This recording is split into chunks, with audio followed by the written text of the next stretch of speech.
Hello, everyone. This is another study of Oahspe.com podcast video, copyright for YouTube. Today's subject shall be the Red Star Earth, supernova explosions, and nebula.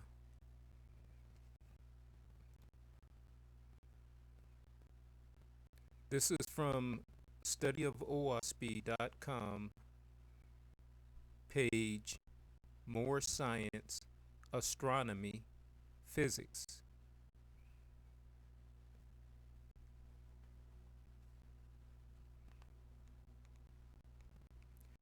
Oahspe, Book of Cosmology and Prophecy, Chapter 11, Verse 6. There is no such thing as separating science and religion. To obtain knowledge and to do good, these are valuable. Oahspe, Book of Knowledge, Part 1 or Chapter 1, Verse 30. Tai or Te said, I will reason with thee, Jehovah, for all I know shall be based on science and truth.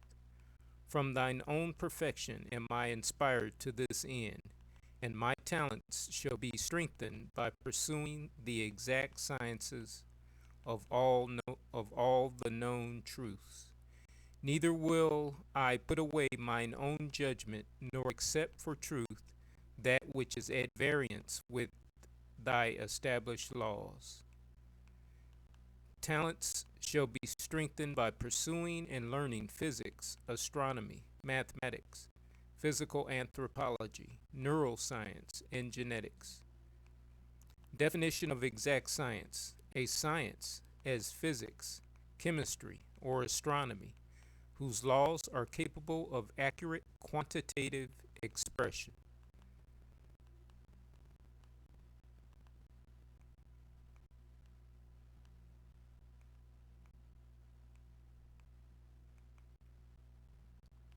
In 1983, my high school science teacher said he had seen excerpts of Oahspe in science journals. Also in 1983, my friend from junior high school and high school said he had seen that book before, speaking about Oahspe, at a science fair. 2014, friend of my mother went to city library and asked for the Oahspe book, and she, the librarian, said, what do you want with that book? Only scientists check that book out. Now scrolling down,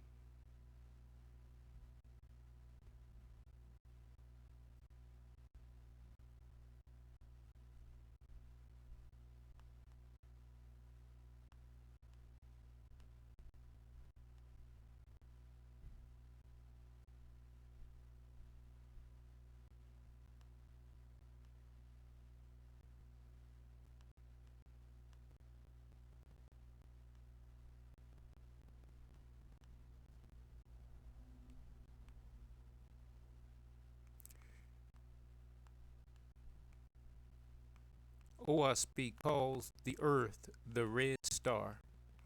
Oahspe, Book of Lika or Lika, chapters 1 and 2. Behold the red star, the earth.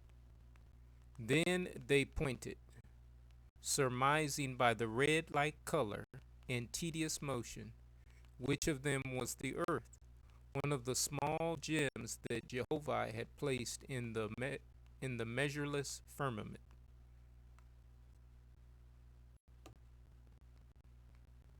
And I have a link to OSP Standard Edition.com where you can read that. Oahspe, Book of S, Daughter of Jehovah, or Jehovah, chapter 3, verse 17. Then outward rose the Aravagna, the ship of fire, whose photosphere, as to size, was like a world, rose up higher and higher. headed for the far-off red star that coursed in the serpent's coil 1.5 million miles a day. Verse 18, 2,000 million miles off, in brackets, 2 billion miles away, lay the red star, the earth, seen by the magnifying instruments of the gods, seen in its little orbit round the sun of 500 million miles. As you pass the moon, about 380,000 kilometers away, or 250,000 miles, Earth looks like a bright ball in space, not very different from the way the moon looks to us. Speeding outward, you pass the orbits of the planets Mars, Jupiter, Saturn, Uranus, and Neptune. From all of these worlds, Earth looks like a star, which gets fainter as you get farther away. That's from earthsky.org/space/in space, how far away can you see Earth? Clicking on that link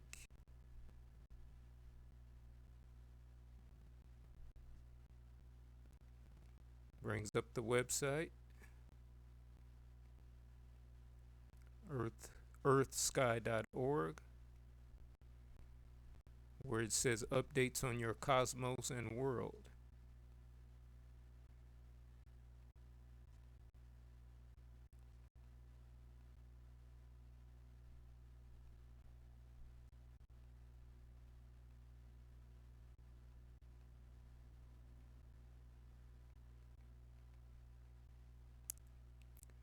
Right there it says Earth viewed from the moon by Kaguya in 2007. Image via Selene team JAXA NHK.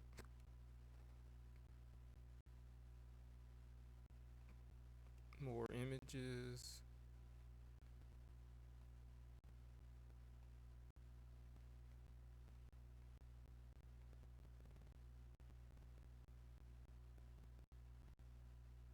And so on and so forth.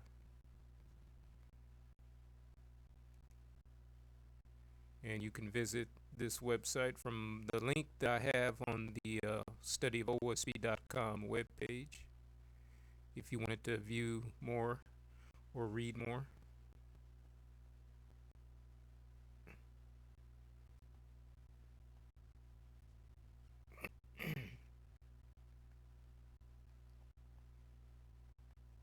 Now,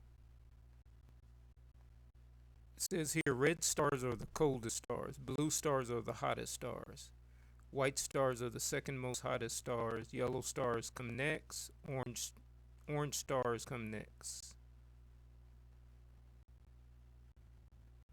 So blue stars, hottest spectral temperature, molten global fire, and so on and so forth. Red stars, coldest spectral temperature.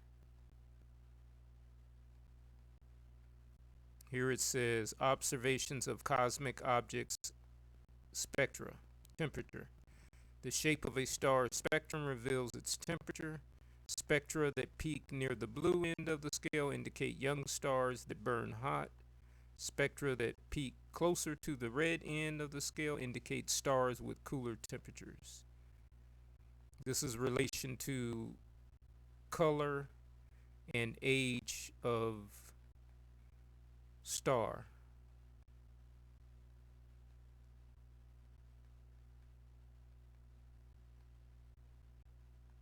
Cool stars, i.e. spectral type K and M, radiate most of their energy in the red and infrared region of the electromagnetic spectrum and thus appear red, while hot stars, i.e. spectral type O and B, emit mostly at blue and ultraviolet wavelengths, making them appear blue or white.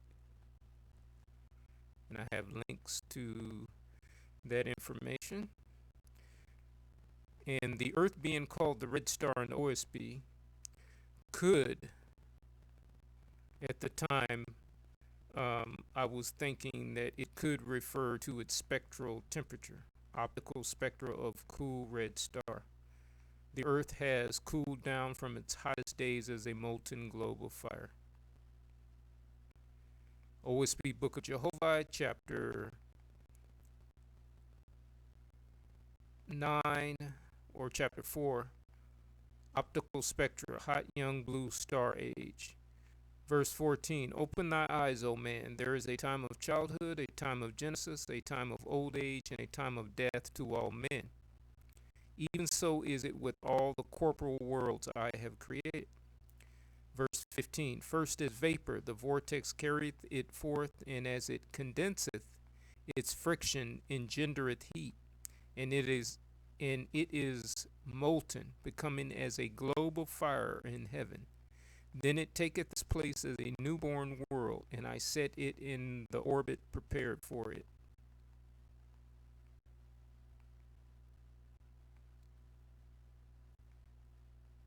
OSB Book of Jehovah, chapter 4, uh, chapter 4, optical spectral cool old red star age. What I previously read to you applied to the hot young blue star age, verses 14 and 15. Verse 16 and 17 of OSP Book of Jehovah, chapter 4, refer to the cool old red star age of the optical spectrum. Verse 16, in the next age I bring it into Simu, for it is ripe for the bringing forth of living creatures, and I bestow the vegetable and animal kingdoms. Verse 17, next it entereth Hotu, for it is past the age of begetting, even as the living who are in dotage. Next it entereth Adu, and nothing can generate upon it. Then cometh Uz, and it is spirited away into unseen realms. Thus create I, and thus dissipate planets and moons and stars. The earth is in the cool old red star age. From deep space, far beyond the moon, beyond atmosphere in etheria, the earth appears, optical spectra, as a cool red star with a telescope, meaning someone with a telescope looking at the earth from deep space. The earth would appear, its optical spectra, as a cool red star using a telescope or magnifying instrument. And spectroscope, spectrometer. The Earth's spectral appearance from deep space is a red star, just as Oahspe called it in 1881. And right there, you have a chart that shows surface temperature on the left, and on the right, color index, and it shows a blue star up there, Bellatrix. Down there, the sun appearing yellow, and then Betelgeuse, Betelgeuse, or however you say that, appearing as a red star at the other end, according to that chart. And there's the picture of the spectrum, color spectrum, and to the left you have the blue, and it says they're hotter, and to the right you have the red, and it says cooler, and underneath that it says galaxies. Optical spectra of ellipticals show that their light is dominated by cool red stars whose UV output is negligible. Such stars are very old, and the absence of young blue stars indicated that ellipticals had a quiescent stellar population dating back about 10 billion years.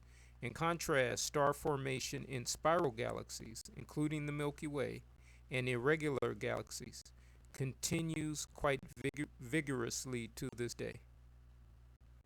And there's a link to that. Spiral-shaped galaxies. Spiral arms are defined by young blue stars, gas, and dust. Elliptical, spherical, or globular-shaped galaxies are almost devoid of the gas and dust that form new stars. Only old stars remain. Source, page 134 of The Amazing Universe by Friedman. So, the optical spectra, or the temperature and age, how temperature relates to age also relates to galaxies as well as stars and planets, which appear as stars from a distance. Spiral. Okay. Underneath that it says young blue stars equal molten globe of fire age. Old red stars equals cool age of corporal world. And right there I have a link to visible spectrum from wikipedia.org. Underneath that I have the spectral colors, color, frequency, wavelength, and you got violet and then blue, and they're hertz and nanometer. And right next to the blue I got written young hot star. Right next to the red I got old cool star. Scrolling down.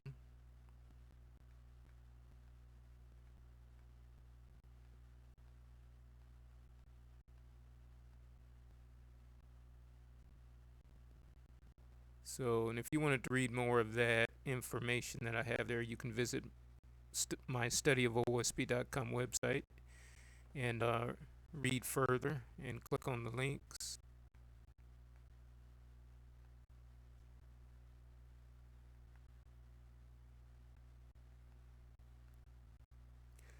Now, it says right here, red edge spectral surface feature biomarker of Earth equals around 750 nanometers, in brackets red wavelength. In addition to atmospheric biomarkers, Earth has one very strong and very intriguing biomarker on its surface: vegetation. The reflection spectrum of photosynthetic vegetation has a dramatic sudden rise in albedo around 750 nanometers, red wavelength in brackets, by a factor of 5 or more. This red edge feature is caused both by strong chlorophyll absorption to the blue of 700 nanometers and a high reflectance due to plant cell structure to the red of 700 nanometers.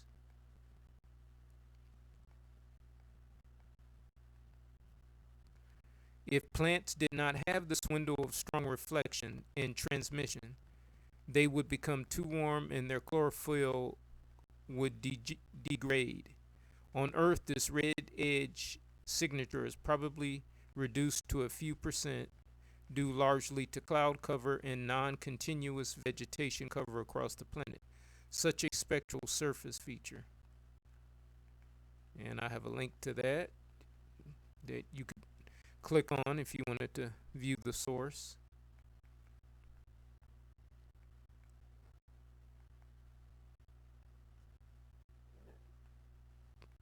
And right here I have,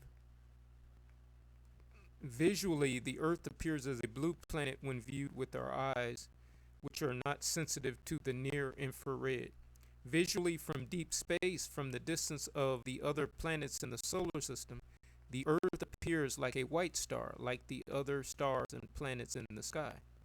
But spectrally, With the use of a spectroscope which can do what the naked eye can't, the Earth appears as a red star, just as Oahspe called it in 1881.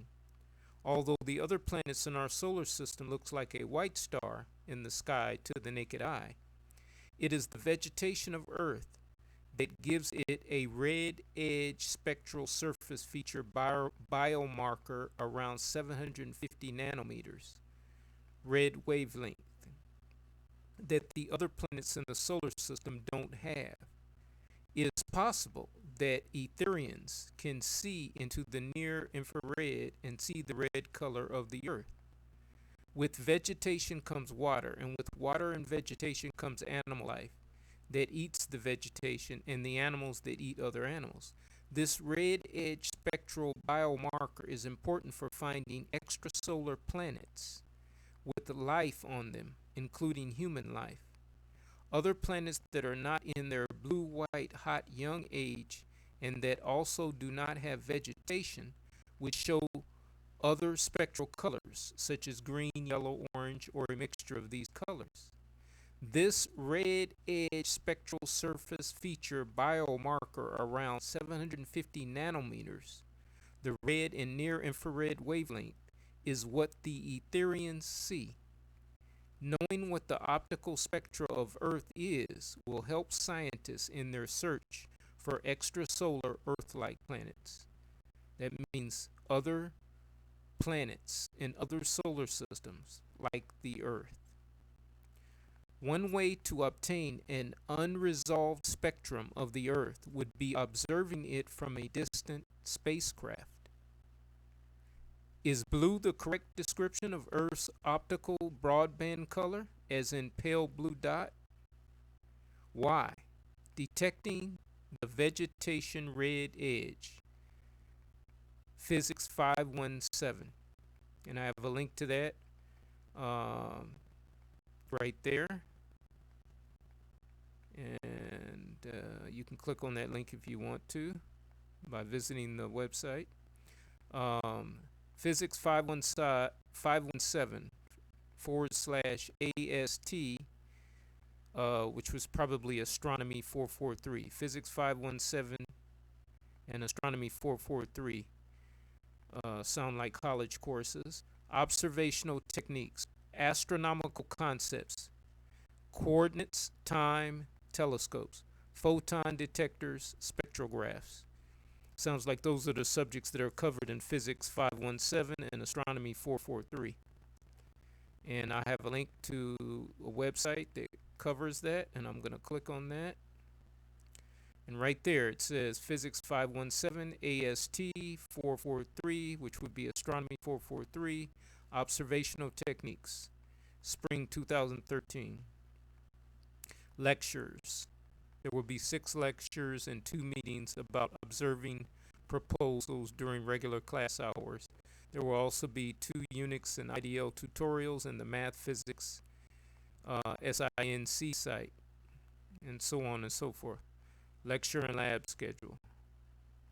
And you can read that. So basically this is a course, a university course that covers what I had just previously read.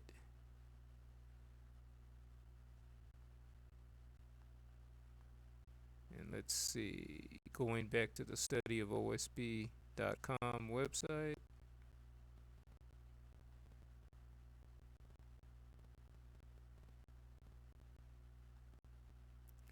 And where I left off right there. Oahspe Book of Lika or Leica, chapters 1 and 2. Behold, the red star, the earth, chapter 2, verse 2. Then they pointed, surmising by the red light color in tedious motion, which of them was the earth, one of the small gems that Jehovah had placed in the measureless firmament. And I have a link to that, as I said before, on the OSPStandardEdition.com. And here I have screenshot captures of Google search using search words vegetation red edge near infrared spectrum. And it says here red edge refers to the region of rapid change in reflectance of vegetation in the near infrared range of electromagnetic spectrum. Chlorophyll contained in vegetation absorbs most of the light in the visible part of the spectrum, but becomes almost transparent at wavelengths greater than 700 nanometers. And that's from Red Edge Wikipedia, wikipedia.org. And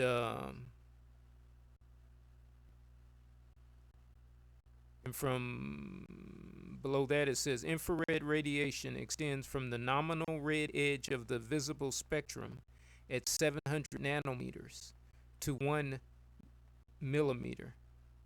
This range of wavelengths corresponds to a frequency range of approximately 430 something T hertz, which is 1,000 hertz. Is that what it is? Or down to 300 gigahertz.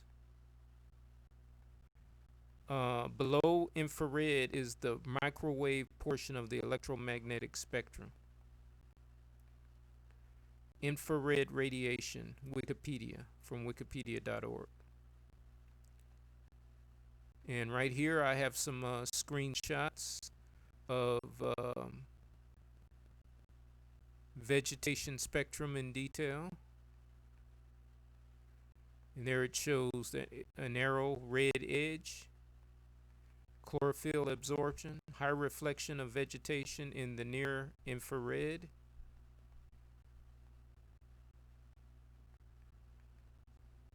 And some more images there. There it shows the electromagnetic spectrum, the visible spectrum. And near infrared is right there. Right there.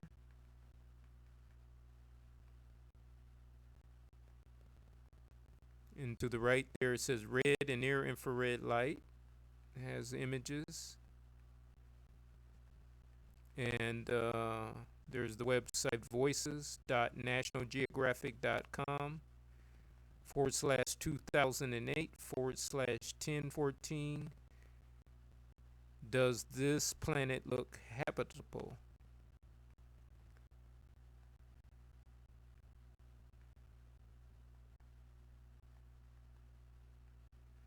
Right here it says, in near infrared, for example, lush land masses appear deep maroon because the chlorophyll in plants makes them highly reflective at that wavelength.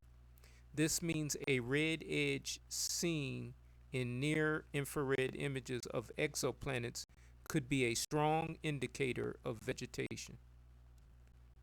And you can see right there that reddish maroon color to South America and the Amazon, and there's Central America, North America, and Africa right there. Image courtesy NASA / John Hopkins University Applied Physics Laboratory, Carnegie Institution of Washington. And below that we have, it says here above, the reddish hue is vegetation. And you can see right there the reddish hue there, which looks like an image of the earth, or it could just be an artist's image of what a reddish hue to a planet would look like, either or.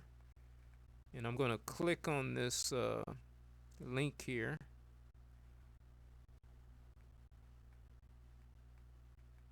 And it brings up Nancy Y. Ji'ay, The Color of Plants on Other Worlds, Scientific American.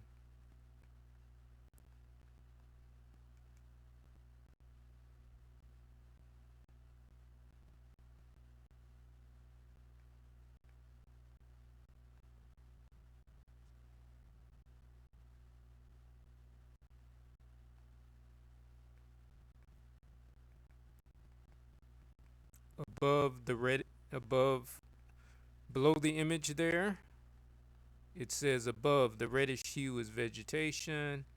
And here's a quote from Susan Martinez, PhD, an Oahspe reader and researcher and writer of several books on Oahspe. Um, quote, she wrote, it always I always wondered why it was called the Red Star. This is so interesting and makes so much sense. Thanks. March 13th, 2017, Susan Martinez. And that was her comment to my explanation of why the Earth is called the Red Star in Oahspe. Book of Es, daughter of Jehovah, chapter 3, verse 17. Then outward rose the Aravagna, the ship of fire, whose photosphere as to size was like a world, rose up higher and higher, heading for the far off red star, that coursed in the serpent's coil, 1.5 million miles a day.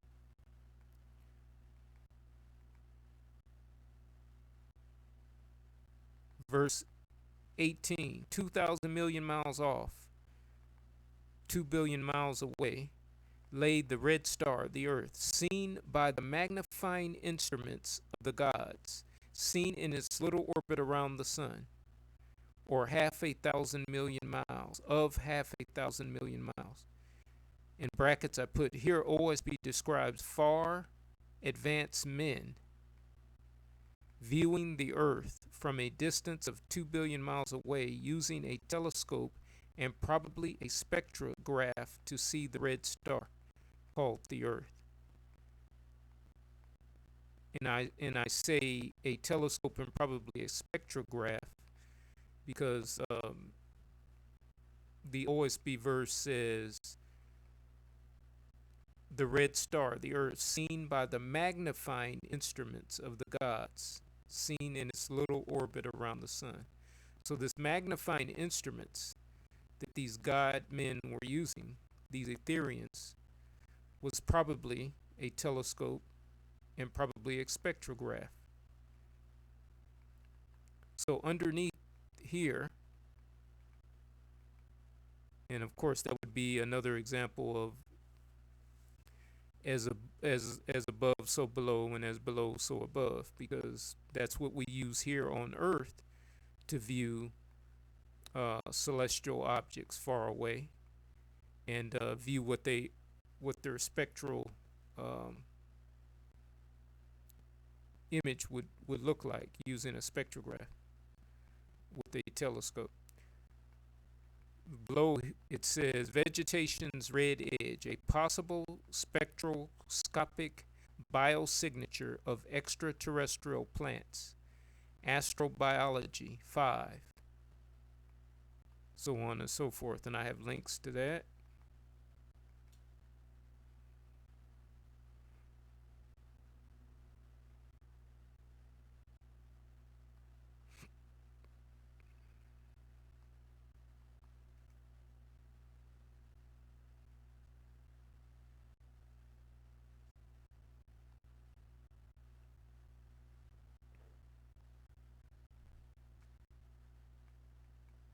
And I have a link also to wikipedia.org, Red Edge. And right there, red edge refers to the region of rapid change and reflectance of vegetation in the near infrared range of the electromagnetic spectrum.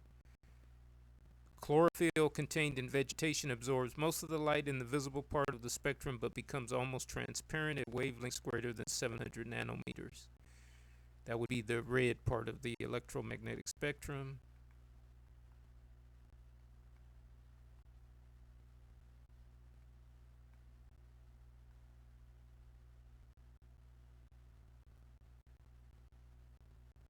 And so on and so forth.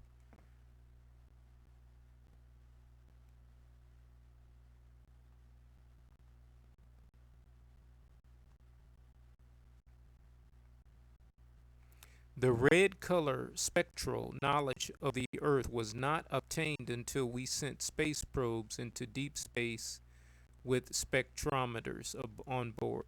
The spectra, the experimental Puma 1 and Puma 2, the first mass spectrometers to be flown in space back in 1981 to 1984 for the two Russian Vega 1 and Vega 2 missions to Halley's Comet. Google spectrometry, Google spectrometry or spectrometry and robotics for space exploration. So Google spectrometry and robotics for space exploration.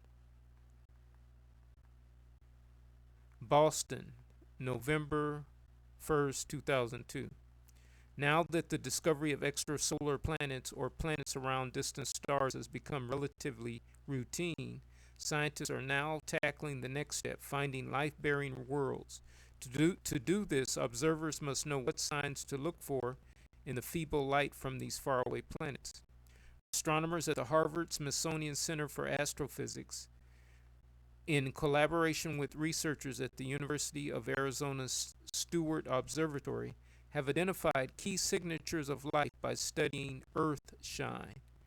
They found clear signs of water and an oxygen atmosphere, as well as tentative signs of plant life. Their findings give a clear indication of what fingerprints to search for when seeking life on Earth-like world orbiting distant stars. To replicate the view that a distant astronomer would have if studying the Earth from another planet, Traub and his colleagues used the nearby moon as a mirror. Using the Stewart Observatory 90-inch telescope at Kitt Peak, Arizona, they measured both the light of Earth shine from the moon and the light of the moon itself, then corrected the Earth shine to determine how the Earth would appear to a faraway observer. They compared this measured spectrum to a model created by Traub and CFA's Ken Jux. The team found that Earth light shows strong evidence of water, a necessary ingredient for life as we know it, and for molecular oxygen, which must be continually replenished by the processes of life to remain in the atmosphere.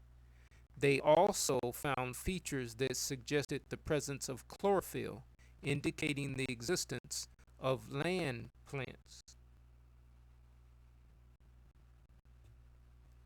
The latter showed up as bright reflections in the far red region of the visible spectrum. This red edge is a well-known signature of chlorophyll, which appears green to us only because our eyes aren't very sensitive at the red end of the visible spectrum. The team also suggests that changes for finding life-bearing worlds are improved because the signatures can develop early in a planet's history and last for a long time. Our home planet has maintained an oxygen atmosphere for the past 2 billion years and has shown a red edge since the first plants evolved 500 million years ago. Now, in real life, those numbers can be far less, but the point is still the same, that these signatures can develop very early in a plant's history and last for a long time. If someone out there is watching our solar system, and according to Oahspe, they are, Traub points out they could have detected plant life here long before any intelligent life appeared.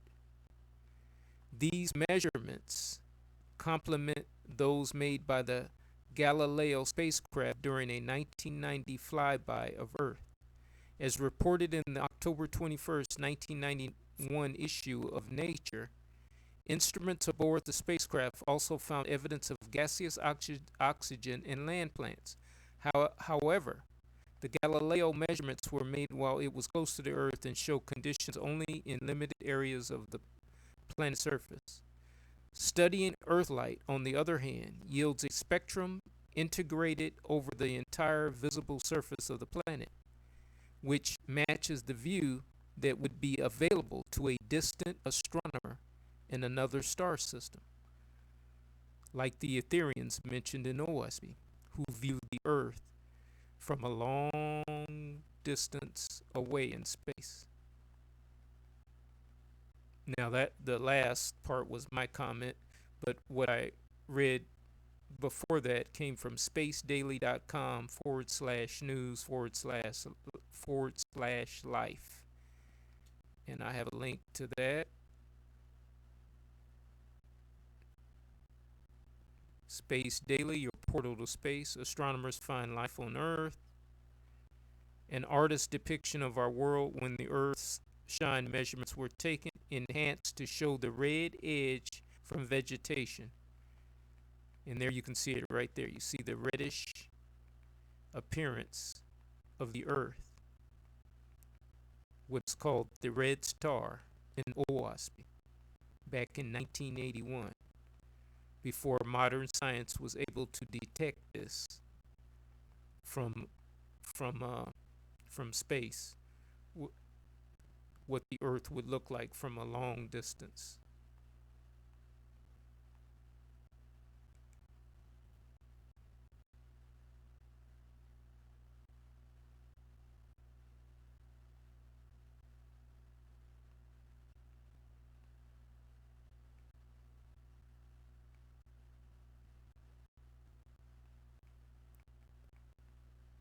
Now continuing, it was in 2002 that scientists determined how the Earth would appear to a distant astronomer in another star system. Bright reflections in the far red region of the visible spectrum is what they found. Oahspe had this same knowledge 121 years before in 1881 and referred to the Earth as the Red Star.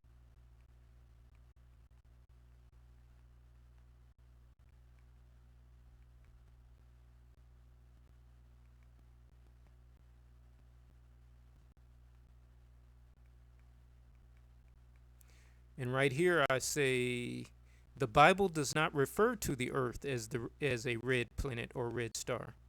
And to my knowledge, neither does the Quran or any other spiritual book such as the Urantia book or the Law of One. The Earth as a red star is the cosmic cosmon view of the Earth, the view from the higher heavens, etheria, beyond the atmosphere, vortex magnetosphere of the Earth, and far beyond the orbit of the moon.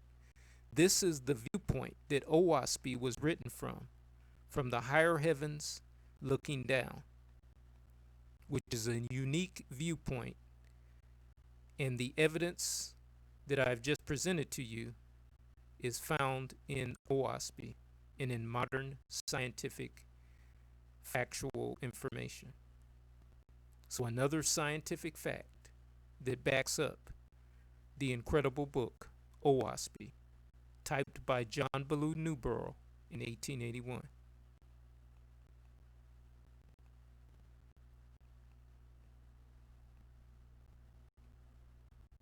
Now, scrolling down, it says here, NASA Science News for August 26, 2014. Evidence for supernovas near Earth. A NASA sounding rocket has confirmed that the solar system is inside an ancient supernova remnant. Life on Earth survived despite the nearby blast. Full story. It seems obvious that you wouldn't want a supernova exploding near Earth. Yet there is growing evidence that one did, actually more than one. About 10 million years ago, a nearby cluster of supernovas went off like popcorn. We know because the explosions blew an enormous bubble in the interstellar medium and were inside it. Astronomers call it the local bubble. It is peanut-shaped, about 300 light years long, and filled with almost nothing.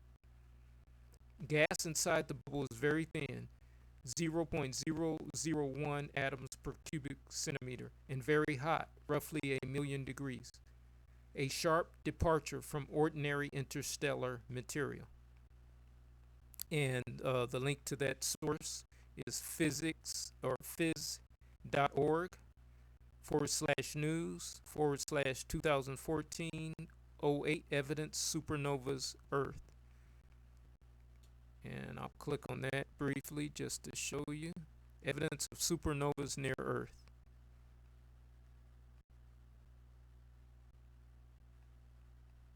And you can read more of that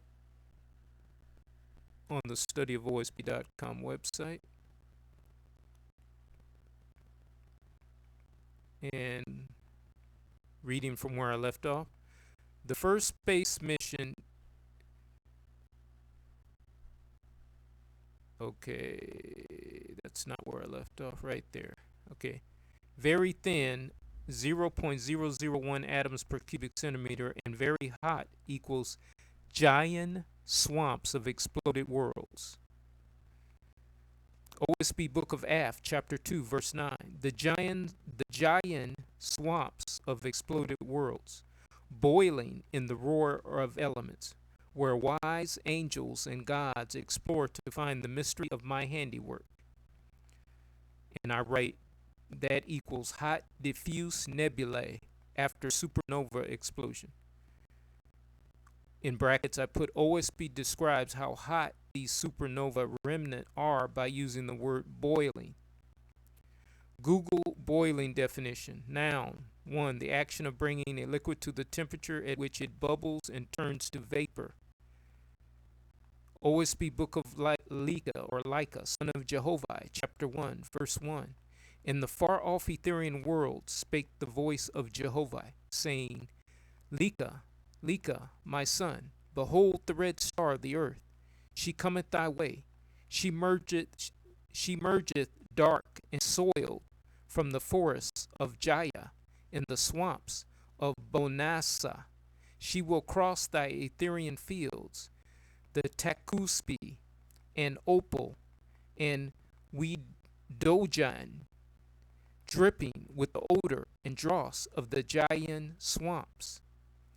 Above verses from Oahspe stated in 1881 that supernova explosions happen close to the Earth, close enough for her to be dripping with the odor and dross of the ji'ayan swamps, close enough to pass through. The ji'ayan swamps of exploded worlds, or a supernova remnant. Ji'ayan swamp from exploded worlds equals supernova remnant. Oahspe said in 1881 that remnants of exploded worlds, where wise angels and gods explore to find the mystery of my handiwork. So why do we study supernova remnants? What can possibly be learned by studying the remnants of an explosion that has already happened? By studying present supernova remnants, we can understand how our local region of space got to be like it is. As I've mentioned above, all heavy elements in the universe are made either in stars or in supernova explosions.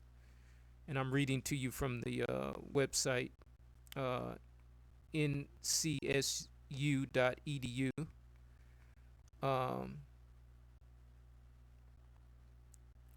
Heavy, when referred to by astronomers, means anything heavier than hydrogen or helium. The interaction of the shock wave with interstellar dust is also of interest. Dust is important in many areas of astrophysics. It is required to form planetary systems and star-forming regions, and its attenuation and extinction effects on starlight can be measured, giving us an idea of how much dust is in the universe. Studying supernova remnants in the infrared, which is how dust grains radiate, can also give us an idea of the amount of dust present. So this relates to Oahspe saying that in regards to ji'ayan swamps of exploded worlds, or supernova remnants, Oahspe said, where wise angels and gods explore to find the mystery of my handiwork. where wise angels and gods explore to find the mystery of my handiwork. Well, as above, so below, and as below, so above. Not only do wise angels and gods explore these supernova remnants to find the mystery of his created handiwork, men on earth also. And as Oahspe says, men on earth become angels and gods. So, and I've read to you where scientists on earth explain the importance of studying supernova remnants. By studying present supernova remnants, we can understand how our local region of space got to be like it is. Or as Oahspe says, explore to find the mystery of my handiwork, which is the same as understanding how our local region of space got to be like it is. So that's modern scientists validating what Oahspe said way back in 1881. And clicking on the link of the source from where what I just read says right here, what is a supernova remnant? There is a photograph of a supernova remnant.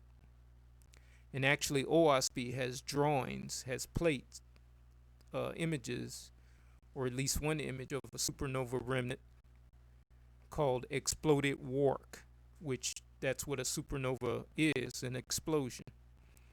And that's inside of Oahspe. A supernova remnant is simply what is left over, i.e., the remnant of a supernova. A supernova is simply the explosion of a star.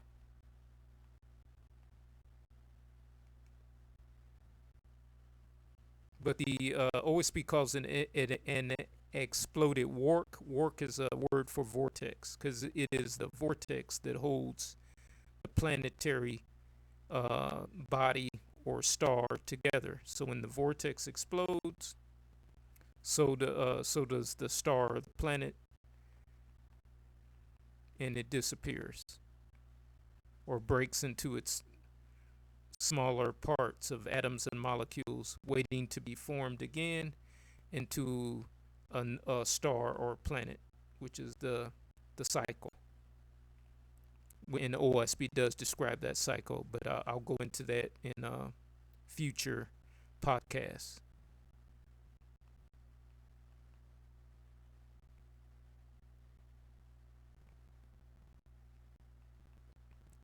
Now it says right here, studying supernovae and their remnants is crucial for understanding the evolution of our galaxy, the Milky Way.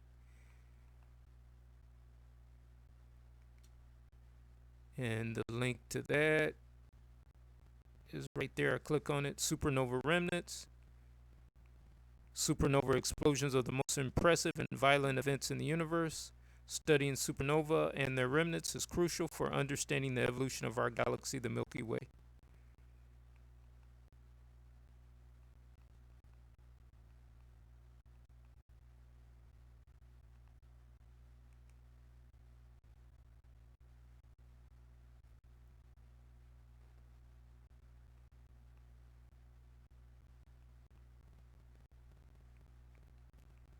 Now, says here, scientists theorized that stars came from nebula, nebular hypothesis, Pierre Simon Laplace, as far back as 1796 and 1734, Emanuel Swedenborg. Now, this could be where one anti-Oahspe person said that Newborough copied. All he did was copy Swedenborg and Rene Descartes. Now, I already went into in previous videos where I showed the evidence and proof that Newborough did not copy his planetary vortices from Rene Descartes, and I showed you images to prove it. But here's where Swedenborg comes up, because Oahspe talks about stars forming and worlds forming from nebula. And this was theorized by called the Nebular hypothesis as far back as 1796 and 1734, and it came from Emanuel Swedenborg. So that was hundreds of years before Oahspe. That does not mean that Newborough copied that. It could just be two different sources at different times referring to the same thing. But I'm going to further read and show you what Oahspe mentions in regards to nebula um, that was not it did not come from Swedenborg or anyone else um, before Oahspe. Now, as I read before, scientists theorized that stars came from nebula. Nebular hypothesis as far back as 1796 and 1734. Emanuel Swedenborg, um, Pierre Simon Laplace, but did not know that nebula was created by a supernova until 1921. But 40 years before 1921, Oahspe used the words ji'ayan swamps of exploded worlds. In Oahspe, ji'ay refers to nebula. Exploded worlds refer to supernova, because that's what a supernova is, an explosion of a star or a world. Here, Oahspe plainly indicated in 1881 that nebula, ji'ay, was from or of supernova, exploded worlds, 40 years before man found this out. And there's a link to wikipedia.org, nebular hypothesis. Quote, nebula was created by a supernova, dates to 1921. Modern understanding that the Crab Nebula was created by a supernova dates to 1921. And the Crab Nebula is the most famous and conspicuous known supernova remnant. So it's probably been studied more than any other nebula. So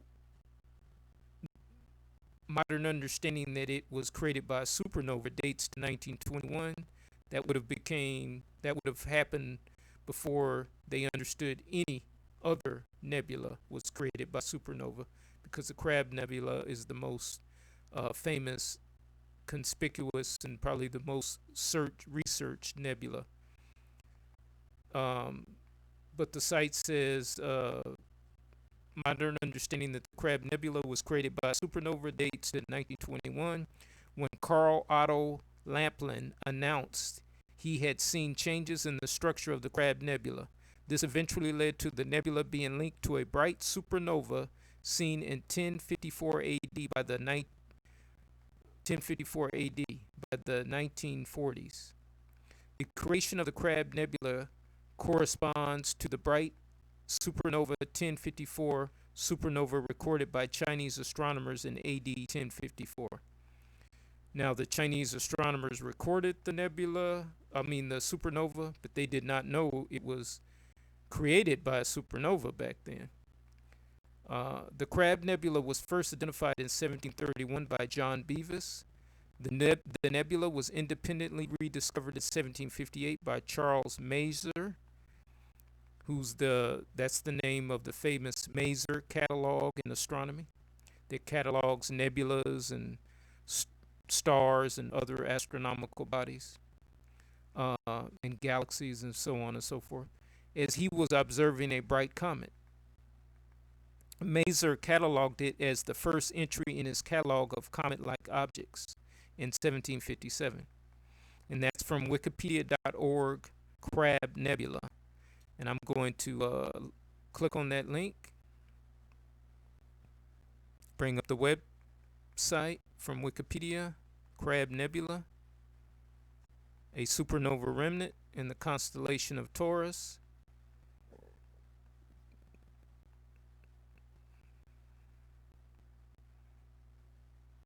And it says right there, observational history.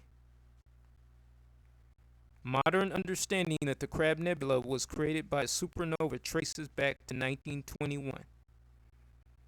So that is 21 plus 19 is going to give you 40 years after Oahspe was typed.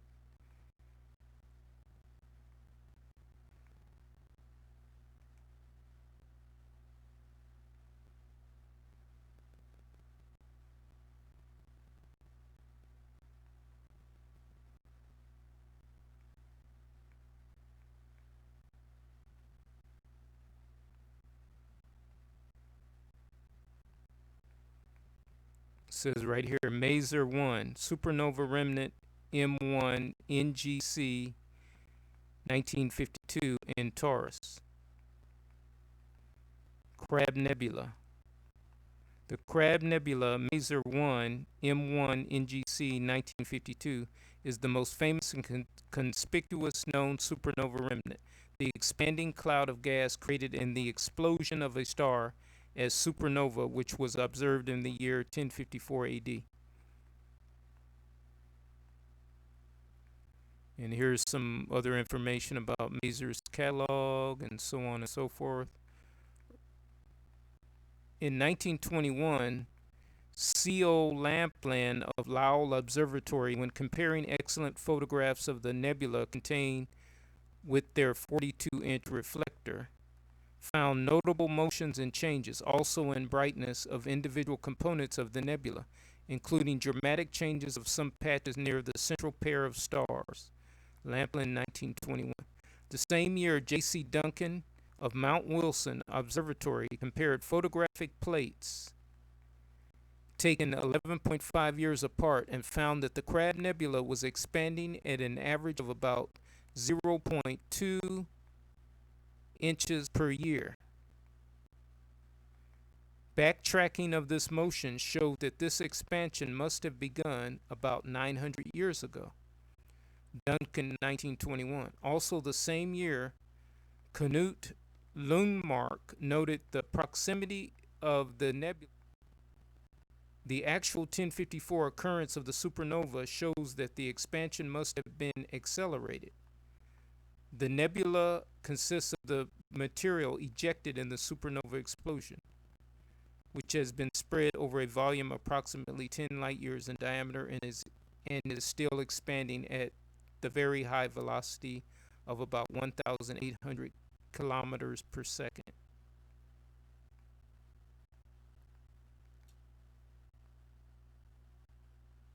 And that's from the website of the information that I just read.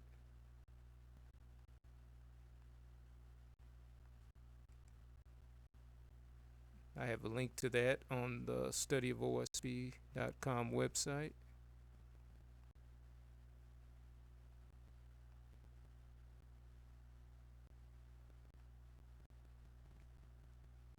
So there you have it. And thank you for tuning in, watching, and listening. And stay tuned for the next studyofoahspe.com podcast video for YouTube.